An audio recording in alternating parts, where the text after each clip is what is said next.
नमस्कार, तपाईहरुलाई स्वागत छ हाम्रो कक्षा 10 को सामाजिक विषयमा। र आज हामी कक्षा 10 को सामाजिक विषयमा इकाइ नम्बर 7 हाम्रो विगत अन्तर्गत प्रथम विश्वयुद्धका विषयमा जानकारी लिन गइराखेका छौं। र आजको यो भिडियोमा हामी फर्स्ट वर्ल्ड वारको कजेजहरु, किन पहिलो विश्वयुद्ध भयो त, यसका कारणहरु के कस्ता थिए भन्ने विषयमा एकदम डिटेल रूपमा मजाले गफ गर्दै छलफल गर्छौं। विश्वयुद्धको तपाईहरुलाई लङ क्वेशनमा क्वेशन्सहरु सोधिराखेका हुन्छ, फर्स्ट वर्ल्ड वार अथवा सेकेन्ड वर्ल्ड वारबाट आइराखेका हुन्छ। त्यही भएर दुईटै वर्ल्ड वारहरु हाम्रो क्लास 10 को सिलेबसमा राखिएको छ। अब यो वर्ल्ड वारमा तीनवटा कुरा हामीले चाहिँ एकदमै महत्त्वपूर्ण तरिकाले पढ्नु पर्छ। पहिलो हो यसका कारण, दोस्रो घटनाक्रम इभेन्ट्सहरु, र तेस्रो कुरा हो यसका कन्सिक्वेन्सेस, रिजल्ट्स अथवा परिणामहरु। त त्यो अन्तर्गत आज हामी प्रथम विश्वयुद्धको पहिलो लेक्चरमा रहेका छौं, जहाँ हामी यसका कारणहरु हेर्छौं। अब हेर्नुस्, विश्वयुद्ध भनेको हो के त खासमा?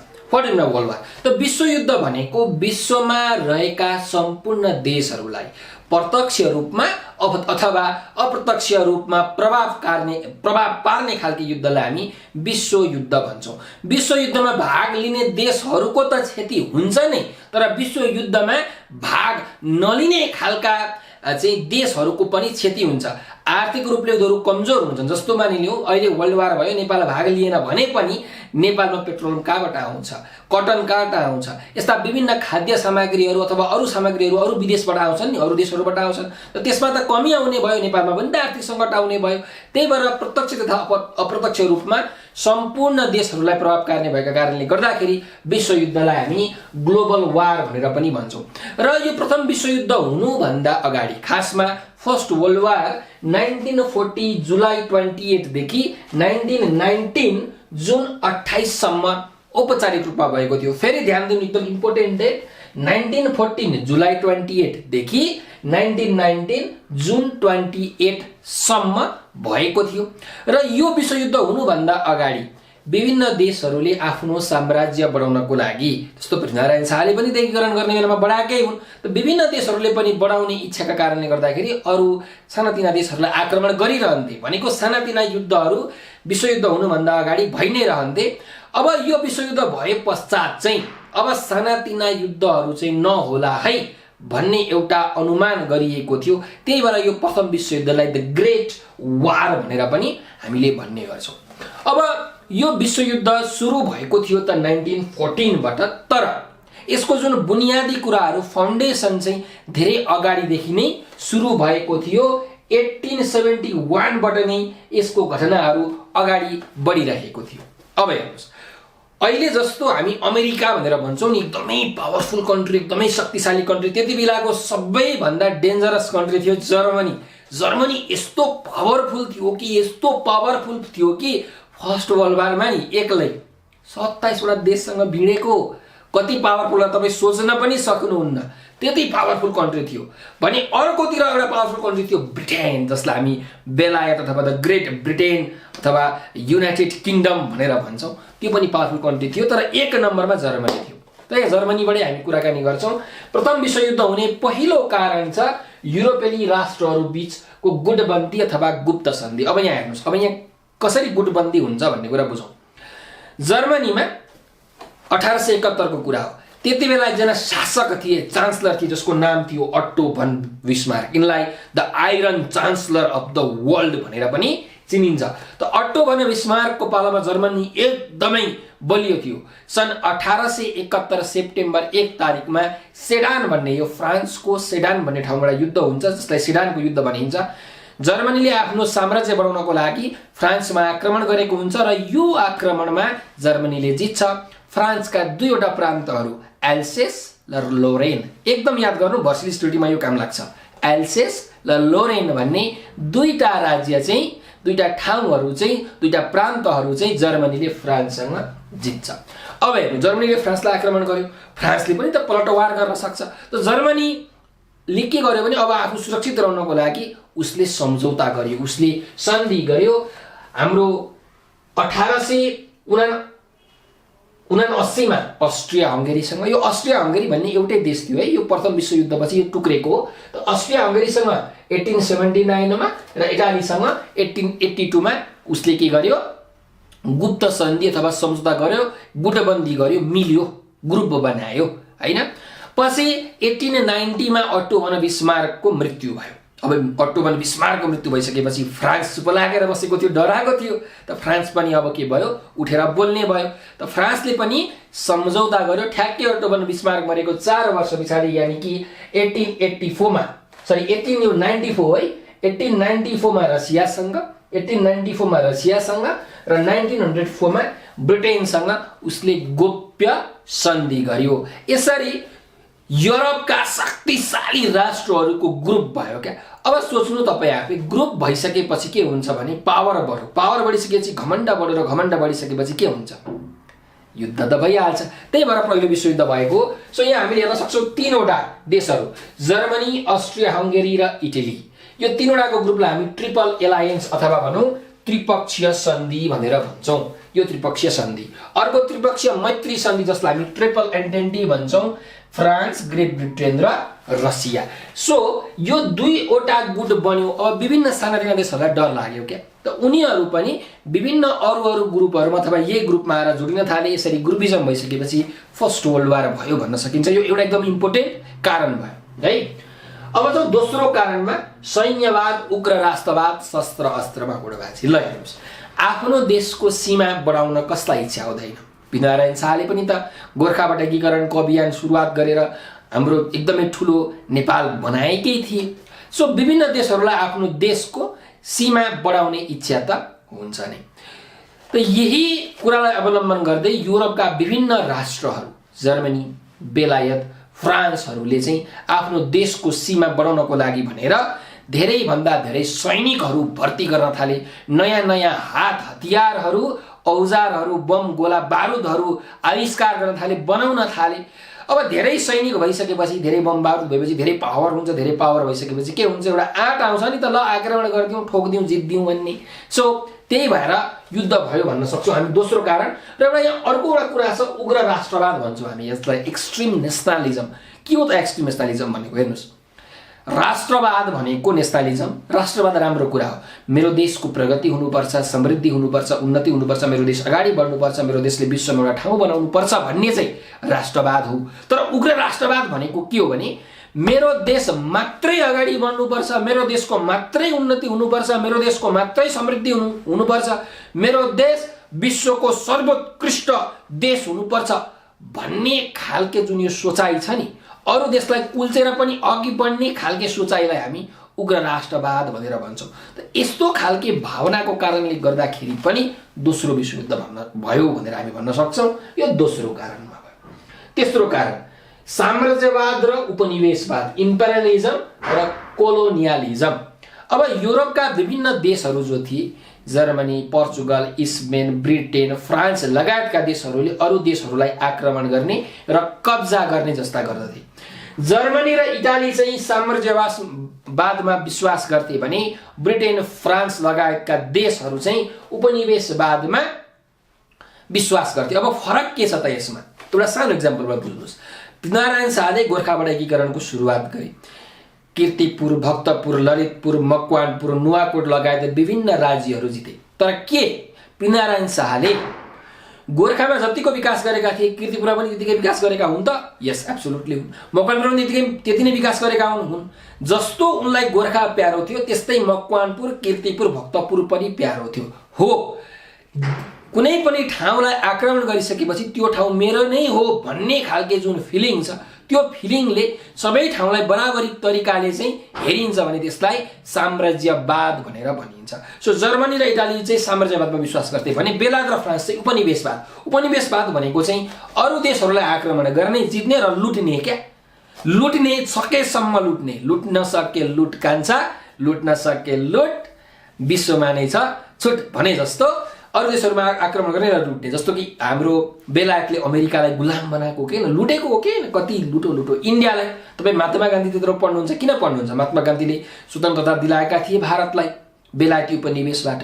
सो बेलायतले लुटेको। सो उपनिवेशवाद र साम्राज्यवादको कारणले गर्दाखेरि विभिन्न युरोपियन मुलुकहरूले अरू देशहरूमाथि आक्रमण गर्ने गर्दथे। अब अरू देशहरू त रिसाउँथे नै, अनि पछि पलटवार गर्थे, त्यही भएर त विश्वयुद्ध भयो।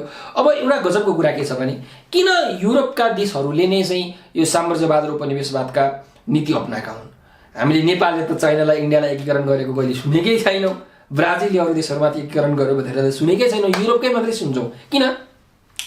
किनकि युरोपमा हाम्रो बेलायत भन्ने देश छ, बेलायतबाट औद्योगिक क्रान्तिको सुरुवात भयो। औद्योगिक क्रान्ति भनेको धेरैभन्दा धेरै उद्योगहरू बने बेलायतमा, र बेलायतको हावा विभिन्न European country Germany, Netherlands, Belgium, France, Portugal, स्पेनमा पनि हावा लाग्यो। सो युरोपियन देशहरूमा चाहिँ धेरैभन्दा धेरै उद्योगहरू बन्यो कि अब उद्योगले के गर्छ भने नि छोटो समयमा धेरैभन्दा धेरै उत्पादन गर्ने गर्दछ। अब एउटा सानो गुन्द्री अथवा एउटा सानो लुगा बुन्नु पर्यो भने कति धेरै समय लाग्छ, तर त्यही एउटा उद्योगले हेर्नुहोस् त एकैछिनमा हजारवटा करोडवटा निकालिदिन्छ फटाफट। तर उद्योगलाई के चाहिन्छ? कच्चा पदार्थ चाहिन्छ। सो बेलायत, फ्रान्स, रुस जस्ता युरोपियन मुलुकहरूले आफ्नो देशको कच्चा पदार्थ खपत गरिसकेका थिए, त्यही भएर अरू देशहरूलाई लुट्नको लागि, अरू देशहरूबाट कच्चा पदार्थ लिनको लागि भनेर अरू देशहरूलाई आक्रमण गर्ने गर्दथे। त्यस कारणले गर्दाखेरि यो विश्वयुद्ध हामीले भयो भनेर भन्न सक्छौँ, तेस्रो कारण भयो। अब अर्को चौथो कारणमा जाउँ, इङ्ल्यान्ड र जर्मनी बिचको दूरी, अथवा हामी यसलाई क्यारेक्टर अफ विलियम सेकेन्ड पनि भन्न सक्छौँ। अब हेर्नुहोस्, अटो वन बिस्मार्क हुँदाखेरि जर्मनी र इङ्ल्यान्डको दोस्ती राम्रै थियो, राम्रो तरिकाले व्यापार हुन्थ्यो। तर के भयो भने जब अटो वन बिस्मार्क मरे, जर्मनीका चान्सलर भए काइजर विल्हेम द्वितीय। यिनी याद गर्नुहोस्, यिनले नेपालको बारेमा एउटा स्पेसल कुरा भनेका छन् जुन म लास्टमा भन्छु। अनि जब अटो वन बिस्मार्क मरे तब फ्रान्स र इङ्ल्यान्डले पनि त सम्झौता गरेका थिए नि त, अघि हामीले पढ्यौँ ट्रिपल एन्टेन्टीमा पढेकै थियौँ। सो त्यही भएर यो जर्मनीको विरुद्धमा इङ्ल्यान्डले चाहिँ के गर्यो भने फ्रान्ससँग सन्धि गर्यो। त्यही भएर जर्मनी र इङ्ल्यान्डको अलिकति दोस्ती दुश्मनीमा बदलियो क्या। सो यो दूरीको कारणले गर्दाखेरि यी दुईटाको राम्रो सम्बन्ध भएन। र अर्को कुरा के हो भने वर्ल्डको पावरफुल कन्ट्री थियो जर्मनी र दोस्रोमा आउँथ्यो ब्रिटेन। सो हेर्नुहोस्, कुनै पनि क्लासमा फर्स्ट बोय र सेकेन्ड बोय छ भने तिनीहरूमा कम्पिटिसन हुन्छ नि, राम्रो खालके एउटा फ्रेन्डसिपको इन्भाइरोमेन्ट चाहिँ हुँदैन, तर हुनु चाहिँ पर्छ, तर हुँदैन प्र्याक्टिकल कुरा गर्ने हो भने। सो जर्मनी र इङ्ल्यान्डको पनि त्यस्तै कुरा थियो। र तेस्रो अर्को कुरा गर्ने हो भने हाम्रो जो काइजर विलियम थिए, यिनको विचारधारा के थियो भने वर्ल्ड पावरफुल अथवा डाउनफल, कि त नम्बर 1 हुने, कि त फर्स्ट हुने, कि त बरु लास्टै हुने भन्ने खालको यिनको सोचाइ थियो। त यस्तो कारणले गर्दाखेरि इङ्ल्यान्ड र जर्मनी बिच चाहिँ राम्रो दोस्ती हुन सकिने, यिनीहरूको दूरी कायम भयो क्या। अनि जसको कारणले गर्दाखेरि दुईटा विश्वका पावरफुल राष्ट्रहरू चाहिँ तराजुका दुईटा धारमा भए अनि विश्वयुद्ध भयो, एकापट्टि जर्मनी अर्कोतिर इङ्ल्यान्ड भए जस्तो है ल। यो चौथो कारण भयो। पाँचौं कारण झुटा समाचार सम्प्रेषण।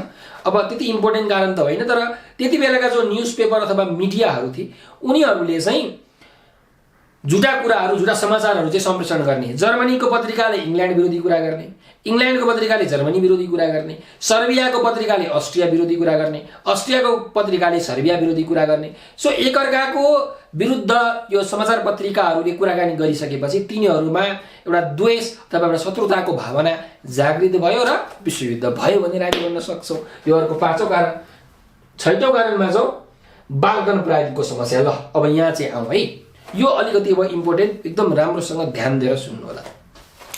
हाम्रो युरोपको, मध्यपूर्वी युरोपको एउटा क्षेत्र छ जसलाई हामी बाल्कन क्षेत्र भन्छौँ। यो बुल्गेरियामा एउटा बाल्कन माउन्टेन रेन्ज छ, त्यही भएर यो एरियालाई जुन डाइनोसर जस्तो एरिया देख्नुहुन्छ नि रातो कलरको, यसलाई बाल्कन एरिया अथवा बाल्कन क्षेत्र भन्छौँ। जसमा Bulgaria, Greece, Serbia, Montenegro, Bosnia, Kosovo, Croatia, Slovenia, Albania जस्ता देशहरू पर्दछ। अब यो टाइममा जब विश्वयुद्ध हुनुभन्दा अगाडिको टाइममा यो टर्की भन्ने देश छ जसलाई सिक म्यान अफ युरोप भन्छौँ, आदि एसिया र आदि युरोपमा पर्छ। यो टर्कीले शासन गर्थ्यो। अब टर्कीमा त मुस्लिमहरू छन्, यहाँ यी देशहरूमा चाहिँ क्रिस्चियनहरू थिए कि। सो टर्कीले यिनीहरूमा शासन गर्थ्यो, यी देशहरू मिलेर बस्दैनथे बाल्कनका देशहरू, र टर्कीको शासन यिनीहरूलाई मन परेको थिएन। अब के भयो भने एउटा यहाँ सङ्गठन भन्छ बाल्कन लिग भन्ने है। सन् 1912 मा यो बाल्कन लिग गठन हुन्छ, 4वटा देशहरू मिलेर। कुन कुन?